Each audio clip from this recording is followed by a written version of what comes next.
1200 दिनों में बनाए जाने वाला जहाज़ सिर्फ 2 ही घंटों में कैसे डूब गया। 10 अप्रैल 1912 ये वो दिन था जब दुनिया का सबसे बड़ा और महंगा तरीन जहाज़ टाइटैनिक अपने पहले सफ़र के आगाज़ के लिए बिल्कुल तैयार था। उस दिन अटलांटिक ओशन बिल्कुल पुरसुकून था। समुद्री तूफान आने का दूर दूर तक कोई चांस नहीं था। जहाज़ में 1500 पैसेंजर सवार भी हो चुके थे।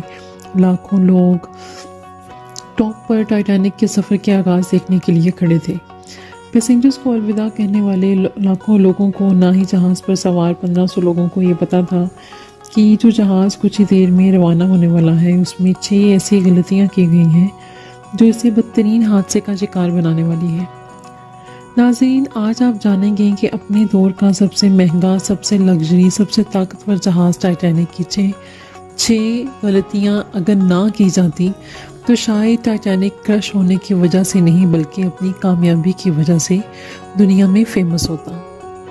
मगर ऐसी कौन सी 6 गलतियां थीं जो 40 साल एक्सपीरियंस रखने वाले कैप्टन एडवर्ड स्मिथ को भी नज़र नहीं आई। एडवर्ड स्मिथ के 40 साल के एक्सपीरियंस को तो छोड़ें, टाइटैनिक ऑपरेट करने वाली कंपनी वाइट स्टार लाइन, जिसको 107 शिप्स ऑपरेट करने का एक्सपीरियंस था, उसे भी ये गलतियां नज़र नहीं आईं, जिन्होंने सिर्फ टाइटैनिक से पहले ही 500 से ज़्यादा शिप्स मैन्युफैक्चर की थी।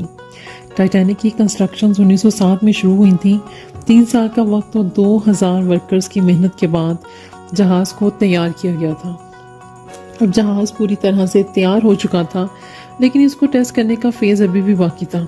इसको बनाने वालों को भरोसा और बढ़ गया जब टाइटैनिक ने ये टेस्ट पास कर लिया था।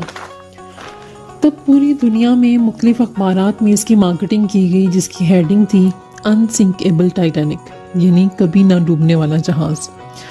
इसका पहला सफ़र इंग्लैंड के शहर साउथहैम्पटन से शुरू होता था, जिसका दिन 10 अप्रैल 1912 तय किया गया था, जिसकी मंजिल अमेरिका का शहर न्यूयॉर्क था। टाइटैनिक के इकोनॉमिक पोर्शन में सफ़र करने की कीमत $30, जबकि फ़र्स्ट क्लास में सफ़र करने की कीमत $150 थी, जो आज के दौर में 3,40,000 रुपये बनते हैं। इस मार्केटिंग के बदले यकायक सारी टिकट्स बुक कर ली गई। आखिरकार वो दिन आ ही गया जब टाइटैनिक अपने पहले सफ़र के आगाज़ के लिए निकला। मिस्टेक नंबर 1, दोपहर में 12 बजे टाइटैनिक अपने पहले सफ़र का आगाज़ शुरू किया। साथ ही इसकी गलतियाँ सामने आना शुरू हो गई। एडवर्ड स्मिथ के मालिकान की तरफ से डेडलाइन मिल चुकी थी कि किसी भी सूरत में 17 अप्रैल तक, यानी सिर्फ 7 दिनों में न्यूयॉर्क पहुंचना है। इसी वजह से कैप्टन ने जहाज़ की रफ्तार शुरू से ही बहुत ज़्यादा रखी और यही थी टाइटैनिक की सबसे पहली गलती। कैप्टन स्मिथ को मालिकान की तरफ से दी गई इंस्ट्रक्शंस और प्रेशर की वजह से न्यूयॉर्क जल्द से जल्द पहुंचना था। क्योंकि टाइटैनिक का ये पहला सफ़र था और वो न्यूयॉर्क टाइम से ना पहुंचता है तो टाइटैनिक की रेपुटेशन काफ़ी ख़राब हो जाती है। उसकी रेपुटेशन को काफ़ी नुकसान होता। दुनिया की कोई गाड़ी हो, मशीन हो या जहाज़ हो, उनकी की गई ऑपरेटिंग प्रोसेस होते हैं, उनमें स्पीड लिमिट भी एक पार्ट होता है और वो पार्ट सफ़र के आगाज़ में वायलेट किया गया। थोड़ी ही देर में जहाज़ साउथहैम्पटन के पार्ट को इतना पीछे छोड़ गया कि दूर दूर तक नीले समंदर के अलावा कुछ भी नज़र नहीं आ रहा था। मिस्टेक नंबर 2, अब टाइटैनिक को चलते हुए 3 दिन गुजर चुके थे। फ्रांस और आइलैंड पर थोड़ी ही देर स्टे करने के अलावा टाइटैनिक पिछले 72 घंटों से चल रहा था। ये 14 अप्रैल 1912 की शाम थी। समंदर पर हर तरफ खामोशी और धुंध थी, जिसकी वजह से विजिबिलिटी भी काफ़ी कम हो चुकी थी। उसी रात एक और जहाज़ जो टाइटैनिक से कुछ ही घंटे आगे था, उसके कैप्टन ने वायरलेस पर समंदर पर बर्फ़ की चट्टान यानी आइसबर्ग के बारे में बताया था।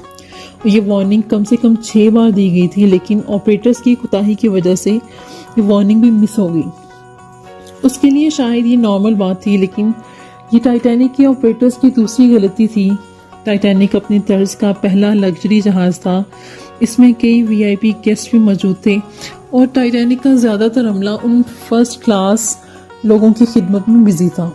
अगर इन वार्निंग को सीरियस लिया जाता तो आगे का पूरा सीन ही अलग होता। जहाज़ की स्पीड भी ज़्यादा थी और उनमें कई इंपॉर्टेंट वार्निंग भी मिस हो गई थी। टाइटैनिक तेज़ी से आइसबर्ग की रेंज में बेखौफ बढ़ता जा रहा था। अभी भी टाइटैनिक को हादसे से बचाया जा सकता था क्योंकि जहाज़ के पहरेदार होशियार थे। लेकिन दूरबीन ना होने की वजह से वो आइसबर्ग को ना देख सके और आइसबर्ग के बारे में इन्फॉर्म ना कर सके। आइसबर्ग की खबर कैप्टन को उस वक्त तक मिली जब जहाज़ के पहरेदारों को ने खबर दी कि जहाज़ के सामने एक फुटबॉल फील्ड के साइज़ का आइसबर्ग मौजूद है। लेकिन अब बहुत देर हो चुकी थी क्योंकि आइसबर्ग बहुत नज़दीक आ चुका था। अटलांटिक ओशन में जहाज़ों को अक्सर ऐसे आइसबर्ग का सामना करना पड़ता था और बड़े बड़े बहरी जहाज़ बड़ी आसानी से इसको पार कर जाते थे। शायद कैप्टन को भी यही लगा, उन्होंने इमरजेंसी अलर्ट जारी कर दिया और इंजन बंद करने का ऑर्डर दे दिया, टाइटैनिक का रुख चेंज करने का ऑर्डर दे दिया। कैप्टन ने आइसबर्ग से बचने की बहुत कोशिश की लेकिन फासला इतना कम रह गया था कि कुछ भी करना ज़ाया जाता।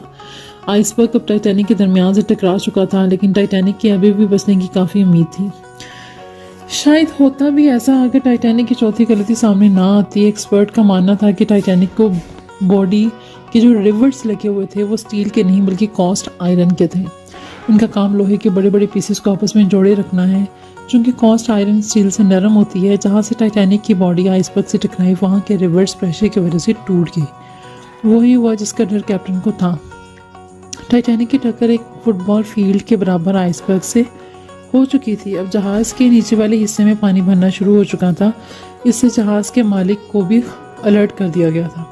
अभी भी टाइटैनिक के बचने की उम्मीद बाकी थी लेकिन टाइटैनिक को ऐसे डिज़ाइन किया गया कि इसके 3 फ्लोर्स में पानी भर भी जाता लेकिन 4th फ्लोर तक पानी ना जाता तो टाइटैनिक बच सकता था, डूब नहीं सकता था। लेकिन बदकिस्मती से टाइटैनिक के 4थे फ्लोर में भी पानी भर चुका था। अब टाइटैनिक आहिस्ता आहिस्ता ओशन में डूबता जा रहा था। अब पैसेंजर्स को सेव करने की बारी थी। अब जहाज़ के अंदर जो लाइफ बोट्स थी उसमें पैसेंजर्स को सेव करना शुरू कर दिया था और बचने वाले लोगों में ज़्यादा तादाद बच्चों और ख़वातीन की थी। टाइटैनिक 2 घंटों और 40 मिनट में समंदर में डूब गया। इस तरह 1500 लोग अटलांटिक ओशन के ठंडे पानी में डूबकर मर गए। पानी का टेम्परेचर तब -2 डिग्री सेंटीग्रेड था। अगर पैसेंजर ठंडे पानी में गोता भी लगाते तब भी बचने के चांस बहुत कम थे क्योंकि इंसान इतने कम टेम्परेचर में 30 मिनट से ज़्यादा ज़िंदा नहीं रह सकता। इसी तरह टाइटैनिक समंदर में डूब गया।